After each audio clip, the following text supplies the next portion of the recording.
भारतीय किसान यूनियन के राष्ट्रीय प्रवक्ता राकेश टिकैत आज गाजियाबाद पहुंचे। मीडिया से बातचीत में कई महत्वपूर्ण मुद्दों पर अपनी बात रखी। गोरखपुर में नीट की तैयारी कर रहे छात्र पर हुए गोलीकांड को लेकर पुलिस से उचित कार्रवाई की मांग की। टिकैत ने कहा कि हत्या किसी की भी हो, पुलिस को अपना काम निष्पक्ष और कड़ाई से करना चाहिए। राकेश टिकैत ने कहा कि उत्तर प्रदेश में योगी सरकार है, लेकिन कानून व्यवस्था को सख्ती से लागू करना जरूरी है ताकि अपराधों पर नियंत्रण हो सके। उन्होंने कहा कि अपराध नियंत्रण के लिए कड़े कदम उठाने होंगे। टिकैत ने अमेरिका द्वारा भारत पर लगाए गए 50% टैरिफ पर कहा कि भारत सरकार के जीएसटी सुधार से भारतीय व्यापारियों को लाभ होगा। उन्होंने कहा कि भारत के कृषि उपकरणों पर जीएसटी को पूर्ण रूप से मुक्त किया जाना चाहिए ताकि किसानों को फायदा पहुंचे।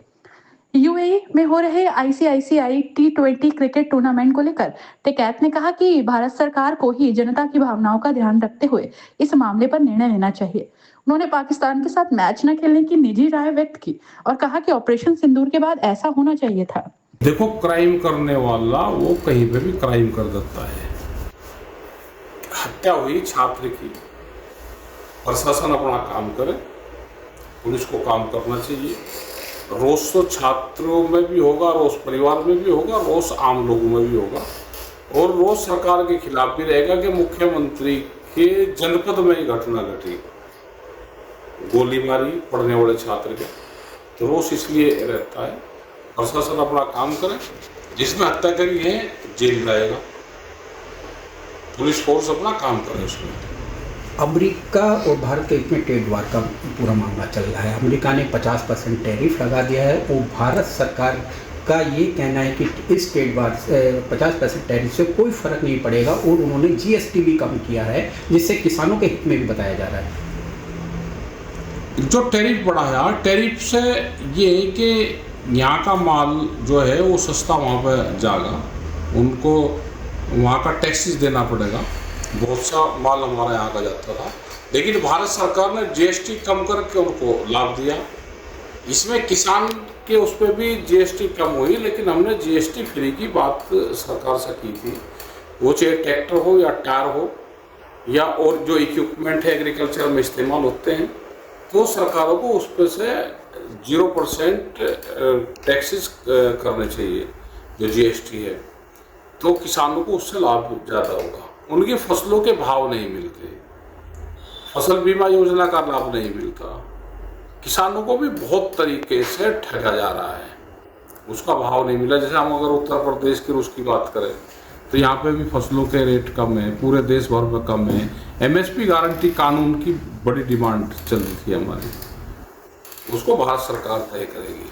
अभी भी कुछ मध्य प्रदेश से फोन आ रहे थे, तो उनकी भी समस्या यही है, फसलों के दाम नहीं है, दाम कम है, तो सरकारों को बहुत बेनिफिट देने पड़ेंगे, जब जाके किसान जिंदा रह सकता है। जिस प्रकार से लगातार बारिश बहुत भयंकर हुई है, पंजाब में फसल खराब हो गई, पूरे देश में ये फसल खराब हो गई, किसान मतलब एक तरीके से बेकार हो गए, क्या कहेंगे? जहाँ बारिश से नुकसान हुआ, पंजाब के करीब 10 जिलों से भी ज़्यादा जिले हैं जो बाढ़ से प्रभावित हुए, और वो वैसा नुकसान नहीं। फसल का नुकसान तो चलो आदमी झेल गया, फसल का नुकसान एक फसल का होगा, 1 साल का होगा, कुछ फसल का और होगा वो 6 महीने की होगी, लेकिन वहाँ जो घरों में नुकसान हुआ, और घर में गाँव में करीब 10-10 फुट पानी, 5 फुट 10 फुट 15 फुट पानी गाँव में गया। जैसे हम यहाँ देखेंगे तो यहाँ पे ये हमारा 3 फीट पे सामान रखा हुआ है सारा, कोई 4 फीट पे होगा। अगर इसी में 8 फीट पानी रहेगा, वो 5-6 दिन पानी रुक जाएगा, तो जितना सामान यहाँ नीचे का है वो सामान सारा खराब हुआ, तो वो बड़ा नुकसान वहाँ पे है। बस एक आखिरी सवाल, यूएई के अंदर T20 मैच हुआ है, एशिया कप चल रहा है, जिसमें भारत और पाकिस्तान ने मैच खेला और उसमें भारत ने जीत भी हासिल की, लेकिन लोग वाप उसका ज़्यादातर लोग विरोध कर रहे हैं। जीत की खुशी नहीं है तो मैच तो एक बड़ी बीमारी होगी। 24 घंटे पहले मैच लग रहे थे, एक मैच हो गया, वो कई दिन लोग कुछ चला, अब तो रोज मैच ही, पूरा देश इसी पे ही लग गया। और जब बीमारी देश है उसके साथ में क्यों खेल रहे भाई? किसी हकीम ने बता रखा आगे कि उनके साथ खेलना जरूरी है, किसी और के साथ खेल लेते। जब जनता नाराज है भाई, दुश्मन देश उसको मान लिया तो फिर दुश्मन देश मान लो, या उसके साथ में प्यार है तो फिर प्यार मान लो। मतलब जनता को तो बना दिया कि भाई लड़े, और आप खुद कर रहे हैं उनसे समझौते। जनता तो हमारी निजी राय है कि मैच नहीं खेलना चाहिए था। अपनी राय हमें कमेंट में जरूर बताएं और ऐसे ही लेटेस्ट अपडेट्स के लिए हमारे चैनल रॉयल बुलेटिन को लाइक, शेयर और सब्सक्राइब करना ना भूलें।